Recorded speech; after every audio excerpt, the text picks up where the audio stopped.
Welcome, guys, to OMFL Live Game of the Week edition. This is your host, D. Wayne, with my co-host, the Houday himself. Glad to have you back healthy and talking and kicking and beating people in Madden again.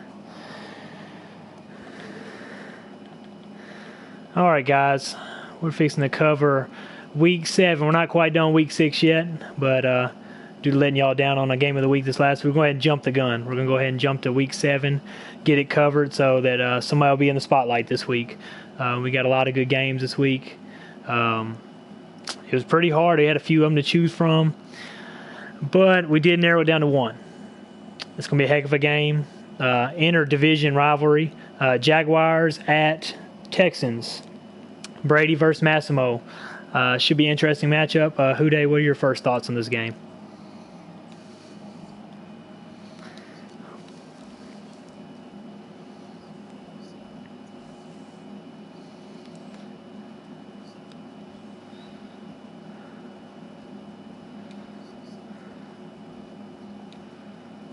You're right. This division has been manhandled by Brady since we've started this Madden. No disrespect to none of y'all, but y'all know y'all got y'all's work cut out for y'all with him in the division. The rankings right now in this division, Texans are actually in the lead at the moment at 4-1. Jaguars at 4-2. Colts at 1-4. Titans at 1-5. This could have a lot to do with playoff implications. Texans, whoever wins this game is going to have the upper hand. I think the divisions are both 2-0 in the division, so whoever wins this game will be sole control first place, at least until their next matchup. It's going to be an interesting matchup. You got two teams really with two different mindsets. Massimo's always been just an offensive-minded guru with the stuff he does, and Brady has his own philosophy, the way he does stuff, defensively and offensively. Start out here, we're going to look at a little of the team stats. We got Jacksonville defensively is 15th in points this season, 27th in total yards allowed, 13th in passing yards allowed, and honestly surprising to me is 32nd in rushing defense. Houston, on the other hand, is 26th in points given up, 25th in total yards, 25th in passing yards given up, and 27th in rushing yards given up, which speaks volumes right there. Houston is a offensive-minded team. They're 4-1, and with the defense the way that, as you see statistically standing, they're going to have an offense to keep winning games. Offensively, the Jaguars are ranked 5th in points scored so far this season, 9th in total yards, 28th in passing yards, and first in rushing yards. After playing him last night, I see he likes to run the ball. He wants to enforce the rushing game. He wants to come out. Houston on the other side is first in points, explosive offense, first in total yards, 8th in passing, which is real good, and what's really surprised me right here, which could be a new addition they got this year. We'll talk about him later. 2nd in rushing all around. Massimo just has a crazy good team over there. If you're coming to Houston, or if he's coming to see you, you better be geared up to stop that high-octane offense. We're going to go ahead and pass the baton over to Houday to talk about the Jacksonville Jaguars for this matchup.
Oh, you said it right there. That's a hell of a matchup.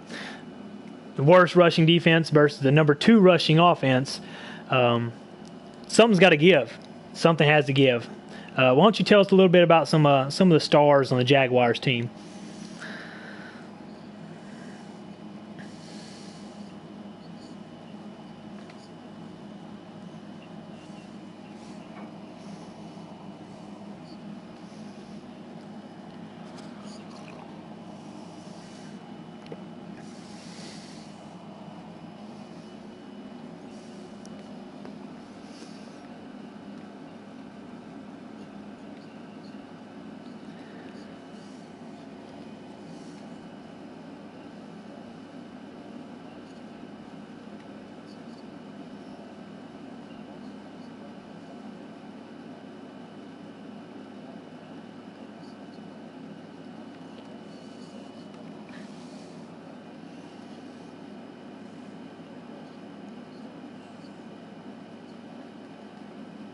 Well said.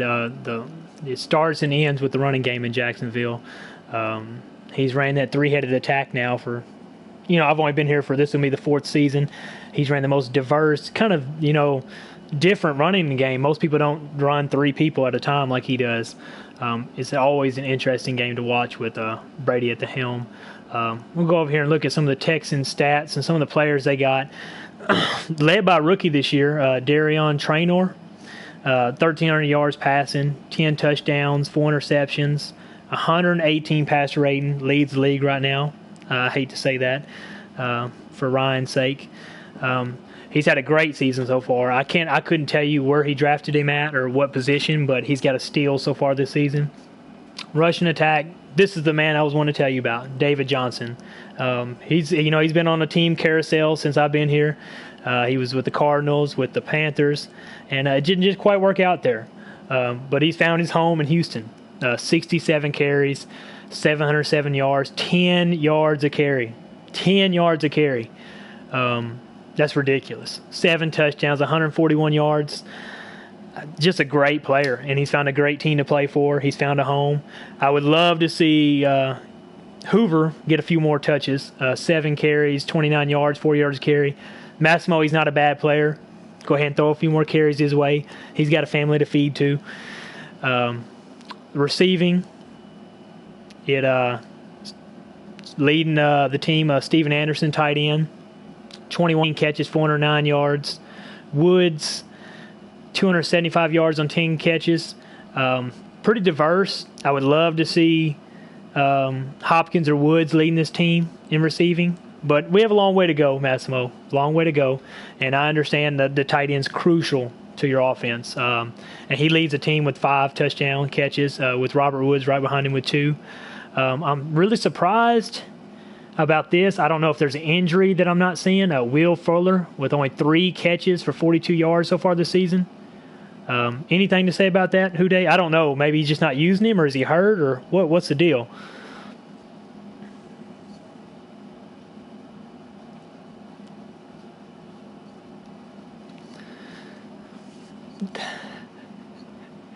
I know that's right. Anybody could use. I've actually seen some people ask about Fuller in the main chat, Massimo. So, you might want to start picking up that phone if you're not going to use him any more than that. Defensively, Dunlap leads the team in tackles, and Gilmore is second. The cornerback's leading team in tackles. I don't know what that means. Usually you see a middle linebacker, right outside linebacker, somebody there. Tackles for loss, his team hits people in the mouth in the backfield. 8 tackles for loss for Watt, Burke, 5 for McKinney, 4 for a cornerback, Dunlap, coming into the backfield. Amendola, 4 tackles for loss. Mosley, C.J. Mosley, 3 tackles for loss. He's hitting some outs and hitting them in the backfield. Looks like his team's built to stop the run. He's only got, 8 sacks in the season so far. 4 of them by J.J. Watt, 2 by Chandler Jones. Whatever you're doing is working, Massimo. I'm not going to knock it. I like to get a lot more pressure in that. But you're the one with the 4-1 record, not me. Interceptions so far this season. He's got Ellsworth with 3, Gilmore with 2, and a host of Texans with 1. Overall, his defense looks pretty stout. I mean, it's a different look when you see somebody else besides a middle linebacker, right outside linebacker, leading the team in tackles, but I guess if a team has to pass against you like they're having to when they fall behind against the Texans, them cornerbacks are getting a lot of tackles.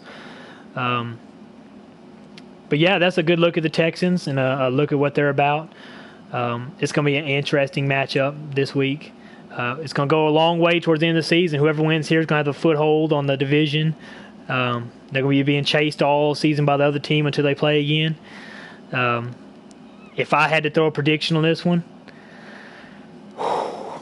and I don't want Brady. Let's just throw this out there, Brady. I'm still salty about last night, and I want to be honest about this.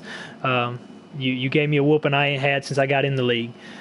And it's no shot to you, but I think Massimo is going to expose that run defense tonight that I did not know was ranked that low. I think Massimo and David Johnson, who is averaging 10 yards a carry, is going to expose it. And I'm going to go 35-21 Houston with the win. What about you, Uday?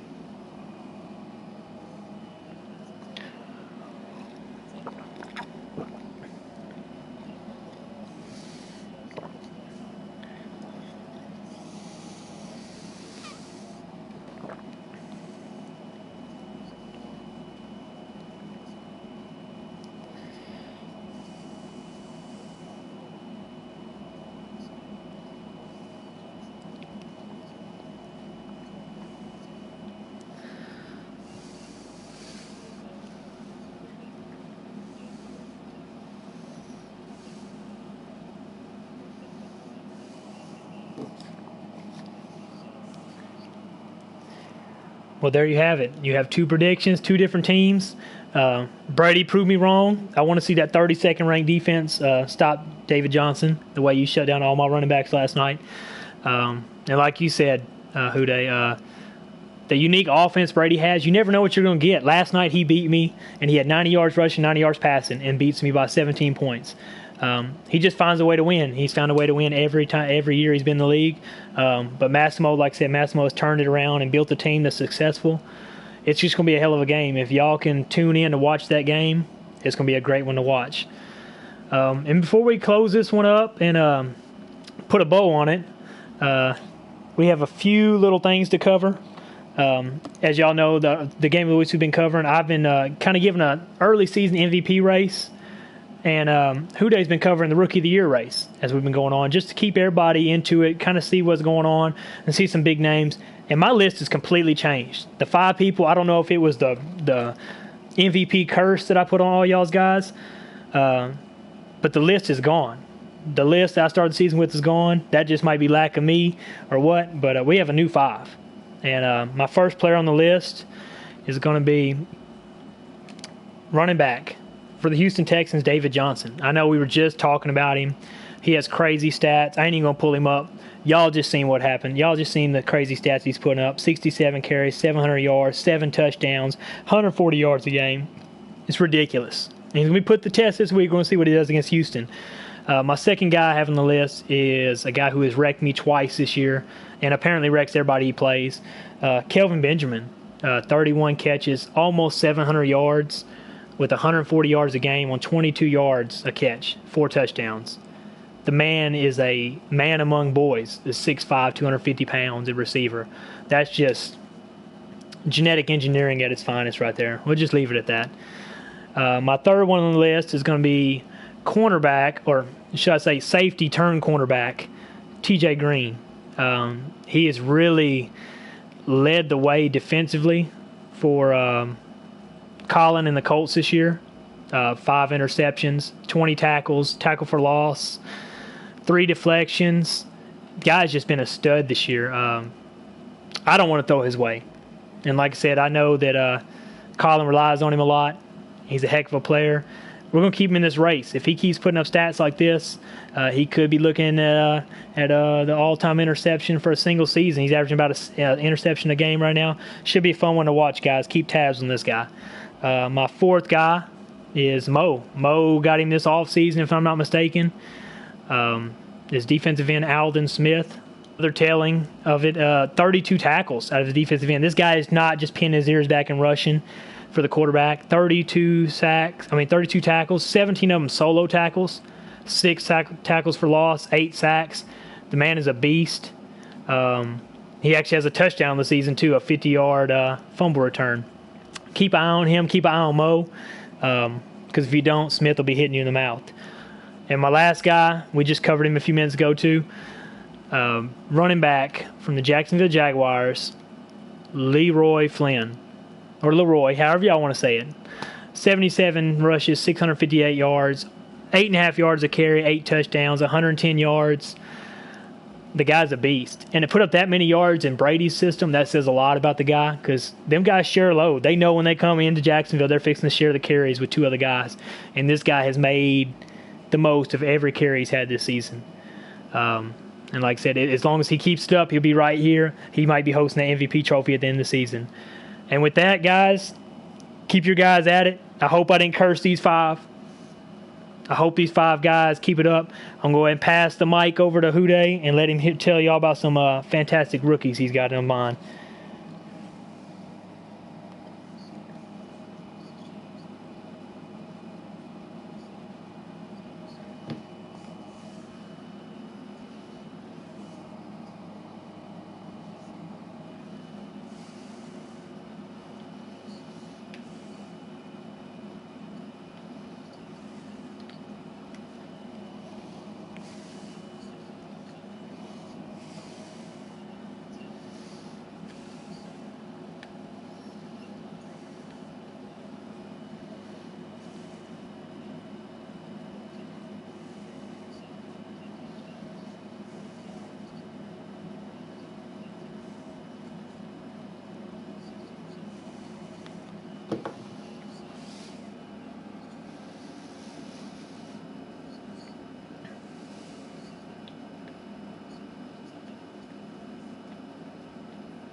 Well put, Houday. I like that. I like seeing these rookies make impacts this first year.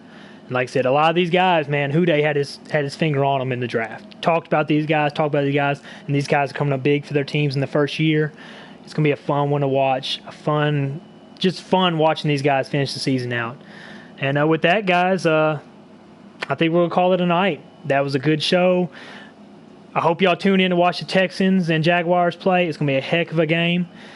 And, guys, just keep it up. Keep playing these games. We'll be playing fast. It's going to be a fun one. Any last words, Houday, before we get out of here for the night?